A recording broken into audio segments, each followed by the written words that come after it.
I'm David Shriner-Cahn, and this is Smashing the Plateau. No matter how successful you are, there's probably at least one area where roadblocks are keeping you from fully achieving your goals. Fortunately, you've come to the right place. Every expert I interview on this podcast is different, but they all have one thing in common. They know how to fix problems that keep people stuck. Our discussion may raise some questions in your mind, and I'd be happy to answer some of those questions. So connect with me on LinkedIn, Twitter, or following the links at smashingtheplateau.com. And please share this episode with your colleagues and friends. It would also mean a great deal to us if you'd leave a review on iTunes to help others find the show. Today I'm pleased to welcome Phillip Van Dusen. Phillip is a highly accomplished creative leader and expert in strategic branding, graphic design, and product development for some of the world's most successful agencies, global retailers, and consumer product companies, including P&G, Gap Inc., PetSmart, and Safeway, among many others. In his career, Phillip has served as VP of Design at PepsiCo and Old Navy, and Executive Creative Director of the global branding agencies Landor Associates and Anthem Worldwide.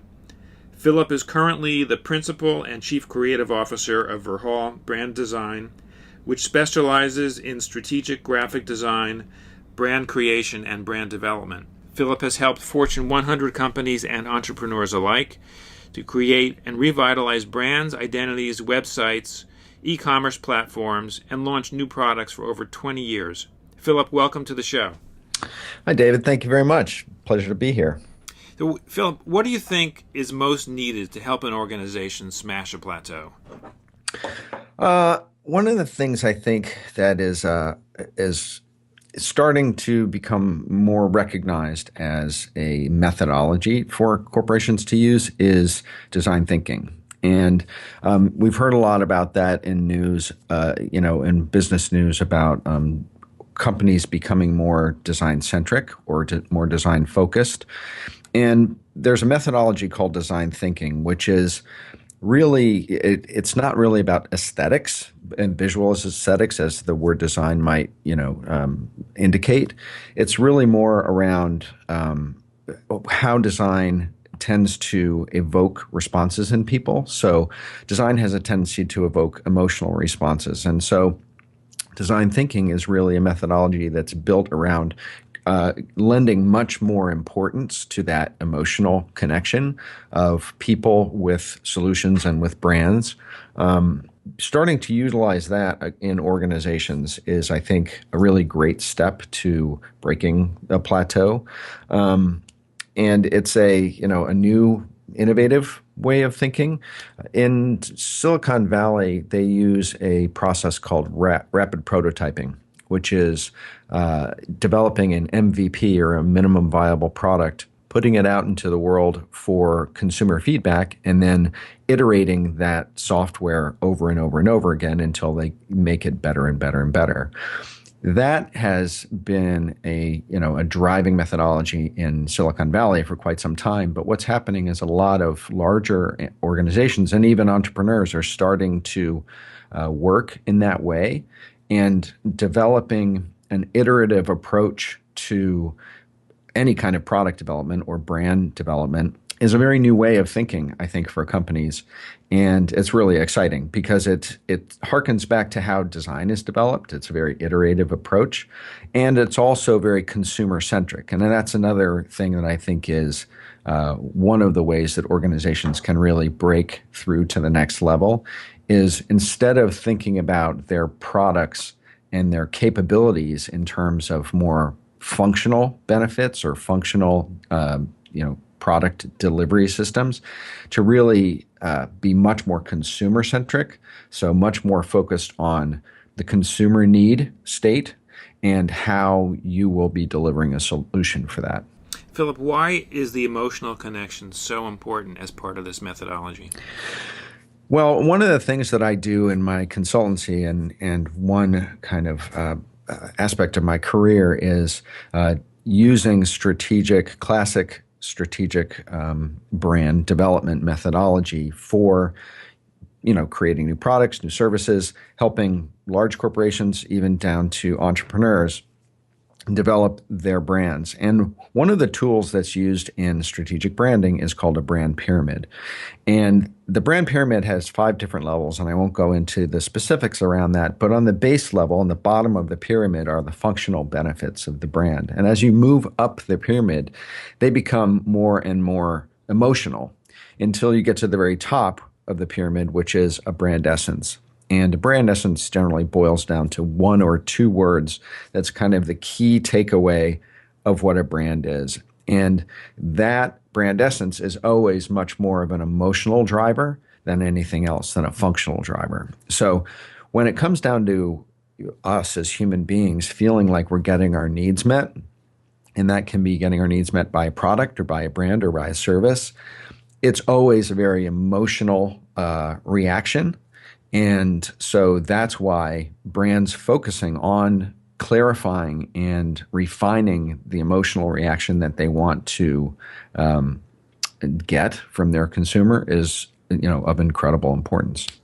So I wondered if we could take this concept and talk about maybe a story or an example that people can relate to. Sure. Well, I worked on a project. One of my favorite clients in my career was PetSmart, and I worked on a new brand development. We developed their private label natural food, pet food brand from scratch. And they were, there was a big consumer sentiment out there in the marketplace. There had been a lot of bad pet food coming out of China and pets dying, and they really knew that consumers were wanting natural solutions for their pets, food needs, but also a level of comfort that it wasn't going to do any harm. And so they started this brand coming from, an emotional need that their consumers had.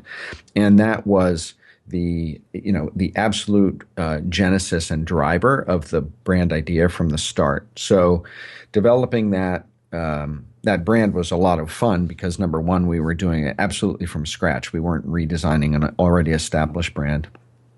And we were developing something that was all natural, and it was for, the most treasured, I want to say possessions, because pets really aren't possessions. They're more like partners in life. But for their pets. And so we were meeting the needs of the animal, we were meeting the needs of the consumer, and we were doing it in a way that was, I think, really honest and also with the absolute best intentions in mind. So not only was it a great product, but it was a great project because we were, making the best thing out there. So I think that's one of the examples where we were really taking consumer need and bringing it into the world, into a new product that was that made a lot of sense for people. Mm-hmm. And what was the result for the company? Well, I mean, it's the best-selling private label food brand in the country, and they've it's an entire row in the aisle, and aesthetically it's beautiful. It's pets love it. It's really good for them. I feed it to my own pets, and it was huge success for the company. So it's gratifying. Now, in your bio, I talked about how you've worked with both Fortune 100 companies and entrepreneurs. Mm-hmm. Is there any difference in the way one might approach design thinking for a very tiny company versus a really big one? Yes, I would say that, larger companies, when you're dealing with a very complex and matrixed environment, there can be divisional areas or functionalities within a corporation which are incredibly separate from each other. And a product development or a branding project can pass through, a dozen different divisions and stage gates before it becomes a reality. That level of shepherding an idea through so many people and so many approval levels in a large corporation is a lot different than doing it on a smaller scale or with an entrepreneur where it's really a much shorter, path to market or to brand idea. So that's, I think, one of the biggest differences. And so in my approach to working with those brands, you have to, it's a very different kind of approach. With large corporations, you have to really take the idea of protecting that concept and that idea through the process. That becomes much more important than it does on a kind of a smaller scale. That's interesting. So now in your own personal career, I know you have spent time inside big organizations, and now you run your own business. Is there a difference in perspective that you may have with regard to your career in the way you have used branding and the way you have approached your own personal plateaus? Yeah, I mean, my career trajectory has been, I like to say one of my favorite quotes was the CEO of Gap Inc. Paul Pressler, who once said that a great career is like a web rather than a ladder. And my career has very much been a web. It hasn't been terribly linear. I started off as a fine artist and then moved into the fashion apparel world. And then I moved into strategic branding and design. And through all of that, I think there have been a couple themes for me. One is a love of learning. So I've been able to enter new, get new added responsibilities or move to new industries or work with new clients that necessitate a level of learning. And I've also been able to be a teacher in my life. So I've managed, large creative teams. At one point in my career, I had 65 people on my team across 5 divisions. And so I've been able to launch careers of graphic designers, of creative directors, and help people, develop their own brands and their own capability sets and their own careers. So it's always been for me this kind of balance between, learning and teaching, and that's very much kind of how I approach my own career as well. I went through when I kind of met my own plateau in my career. I'd had, as you mentioned, a 20-year career in agency and client-side life, working as a senior creative person. And I came to a point in my career where I was really at a crossroads, and I really had to figure out a way to kind of reignite my love and my passion for what I was doing. And in order to do that, I had to completely step back from that pathway. So I've very much, I think, lived the example of learning and teaching and taking stock and shifting directions in my own career. What tips can you offer others that are going through either an individual plateau or maybe dealing with a plateau in an organization or a unit that they're leading? Sure. There are a number of different, I think, ways to and things that you have to do in order to precipitate change in your life or in your career. I think number one is acceptance and recognition of where you are, and it's very hard when you've had a career that's been running at 1,000,000 miles an hour for a number of years to kind of stop and take stock of where you are and what it is that you really want. And like I said, I had a 20-year career, was at very senior levels in corporations, and came to a point in my career where I just realized that I wasn't really enjoying what I was doing so much. And so I took a step back. I engaged a professional coach. I started to engage in some mastermind communities to really kind of step back and accept, number one, that I needed a change. And then also to kind of take inventory in what I loved and what I didn't love, what I wanted to keep, what I wanted to jettison. So I think taking that kind of personal career pathway inventory is a really good thing to do. And I think both of those also take a kind of ruthless honesty about where you are and what you want. And that's, it's an easy thing to say, but it's actually a really difficult thing to do, particularly if you have, a level of career success and cash and prizes that go along with that career, to kind of put on the brakes and say, how am I going to get to the next level, or how do I get to the next level of satisfaction in my career? What do I need to do? So for myself, it was kind of taking a step back, taking some time off, and working with a coach, working with some masterminds, and also developing some networking and partnerships that I had, I think, neglected as I've been focused on my corporate career. Phillip, what made you realize that you needed the coach or the mastermind communities or the networking and partnership relationships? That's a really good question, and it was incredibly obvious. I'll put it that way. When you're in a corporate environment, you have an incredible support system, number one, and also a lot of times your work is driven by what's happening in the company in terms of large initiatives.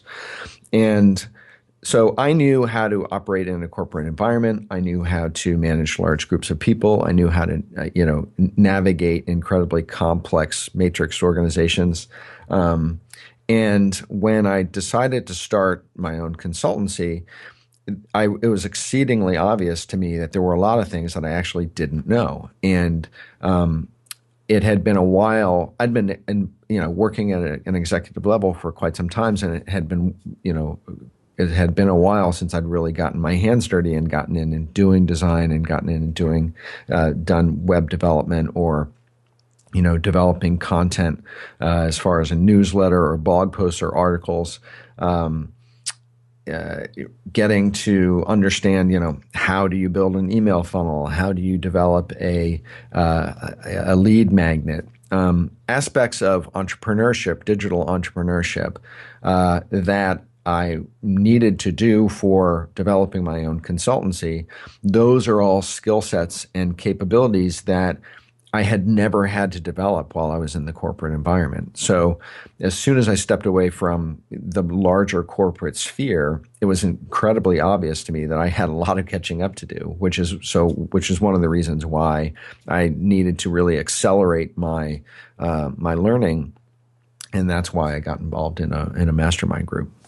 Yeah, a lot of people struggle with exactly that issue, where they're faced with particularly if they're in a new environment like you just described, where you've gone into your consultancy after being in a corporate environment for a long time.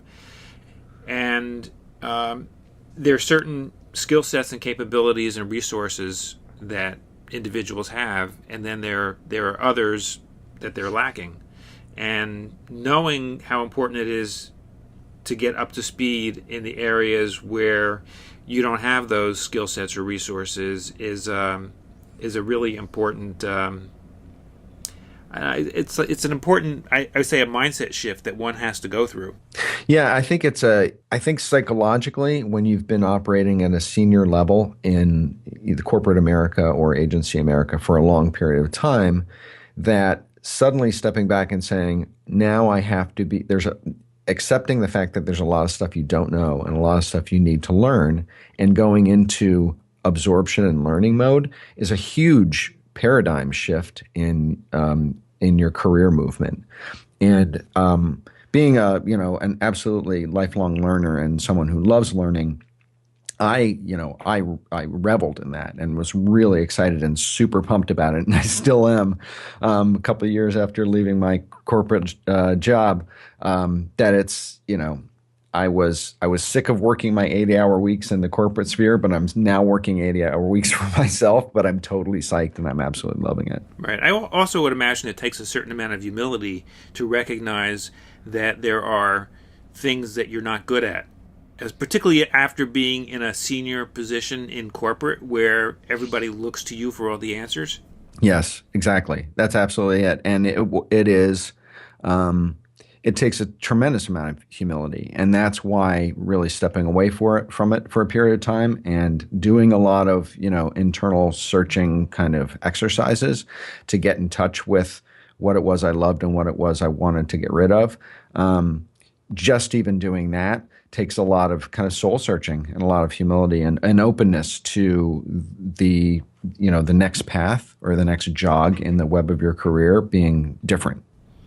So, Phillip, what tips can you offer people who are at that critical shift point in their own journey, whether it's a professional career journey, entrepreneurial journey, where they are taking stock? There's probably a fair amount of fear and frustration at what they're looking at ahead in terms of the transition.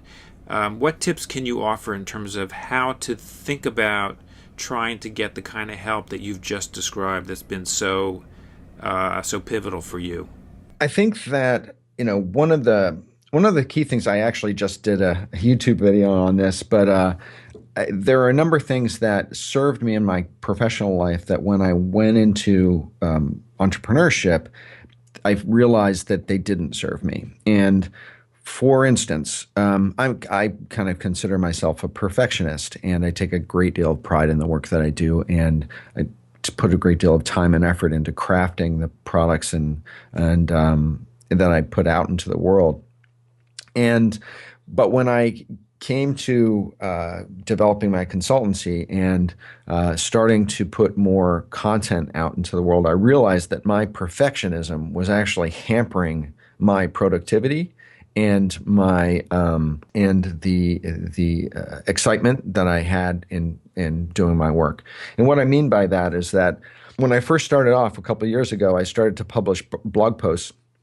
And it would take me 2 weeks to write a blog post, and I would craft it and make it perfect and rewrite it. And then I would publish it. And I realized that I couldn't, I needed to put out more content than that. I had many more ideas that I needed to get out into the world, and this was just not serving me. So I actually had to kind of, push my perfectionism back a little bit. And I developed kind of this mantra, a saying that I use for myself all the time, which is ship it, or fast, not perfect. You can't spend 80% of your time on the last 10% of your work. You really need to flip that on its head and leave the 10% perfection polishing and just get things out into the world. So, getting things started, jumping in, being okay with not being perfect, or being okay with things that,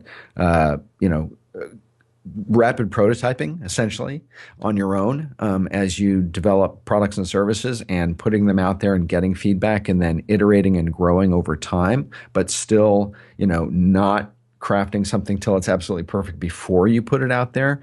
That was a huge, huge shift for me. And I think that as people, look at their next stage in their career, feeling like you have a level of accomplishment can be it can really hamper your moving to the next stage. Meaning you have to be okay with being a newbie. We have to be okay with being a learner and someone who's just starting, and be okay with making mistakes and having those mistakes be out in the world. And so that's been a huge shift for me. But the more I do it, the more comfortable I am with it. And I also just love seeing myself grow and make bounds, and having that stuff be, visible out in the world. I find it's inspiring to me. It's inspiring for the people that I work with. Yeah, it sounds like it's a really important mental shift to go through, and but also very rewarding when you see the results of making that shift. Absolutely. And that's, I think, when, I work in the branding sphere, and as I work with entrepreneurs and businesses around their branding, that's very much the same approach, meaning most people don't start off with a blank slate. They start off with either some sort of established business or presence in the digital space. And being open to change, and being open to re-looking at what they're doing or what their face is or their brand presence is out there, is the same kind of openness to learning and improvement that I think what happens in people's careers as they make that major shift. Phillip, whom do you know personally who has been successful at smashing plateaus? Oh boy, I've got a lot of I've had a couple really exceptional mentors in my life. Um, Both were managers of mine in the corporate and agency world. A gentleman named John O'Meara, who's now a professor at the University of California, San Francisco. He was an incredible partner of mine at the agency Anthem Worldwide, and is teaching personal branding as one of his courses in university. And actually, he and I are going to be partnering on developing a video course on personal branding around both of our capabilities. So he's one guy who I think is doing a remarkable job at something that I'm very passionate about, which is translating, what is intellectual woo-woo brand strategy and translating it into a methodology that individuals and entrepreneurs can use to build their own brands and benefit from the same kind of thinking and strategy that gigantic corporations can and do and have been for years. And so translating that methodology into something that can be used by individuals is something that I do, and that's one of the main focuses of all the product and content that I put out into the world. So people who have that as their mission as well are some of the people who are near and dear to my heart. Another one who I really love is a young guy named Roberto Blake, who has a channel on YouTube, who puts out just this insane amount of content on graphic design and creativity and also, the tools and that freelancers and designers need. And I find him very inspiring in terms of just literally the amount of content that he puts out. So those are a couple. That's great. Phillip, what can we look forward to from you in the near future? Well, as I mentioned, I've just started a YouTube channel. So I've just started putting some video content out into the world. So I welcome anyone to come to my channel, Phillip Van Dusen, on YouTube and subscribe so they can see my content as it comes out. In that channel, as well as in my writing and my newsletter, I give design and branding advice really focused mostly for creative professionals and entrepreneurs on building their own successful brands. And as I said, kind of utilizing those global strategic branding methodologies to benefit their own business. I've also begun putting out a biweekly newsletter called Brand Muse, which I welcome anyone to come to my website, phillipvandusen.com, and sign up and subscribe to that newsletter. It's a forum that I use to kind of put out kind of key thoughts around some of the branding and design concepts and trends, insights that I think are important. So those are a couple things. And then, as I said, I'm going to be developing very soon a video course, which is going to be for purchase on personal branding. Sounds great. And are there any other ways that listeners can learn more about you? Sure. Phillip Van Dusen on Twitter. Feel free to reach out to me on my LinkedIn profile. Again, my YouTube channel, which is under my name, Phillip Van Dusen, and and of course my website, phillipvandusen.com, where you can see my portfolio, a bio from me, blog posts and articles, links to my newsletter and my YouTube channel. And I encourage listeners to check all these out. If you're interested in really high quality and great value when it comes to brand design and development, there's a lot of information there. So, Phillip, thank you so much for taking the time to join us today on Smashing the Plateau. It's been a great discussion about how you have smashed the plateau, how you've worked with others in big companies and small ones to help them smash the plateau.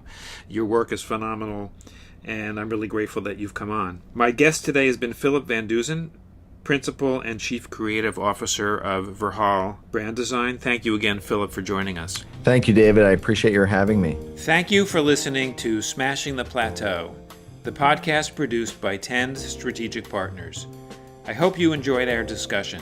What has your experience been getting help when you've hit a plateau? What would you like to learn through this podcast that would give you the support you need? Let's continue the discussion. Connect with me on LinkedIn and Twitter. And please share this episode with your colleagues and friends. It would also help a great deal if you would write a review on iTunes so that new people can find us. I hope you've enjoyed what you've learned. I know your time is precious, and I want to thank you for spending some of it with us today.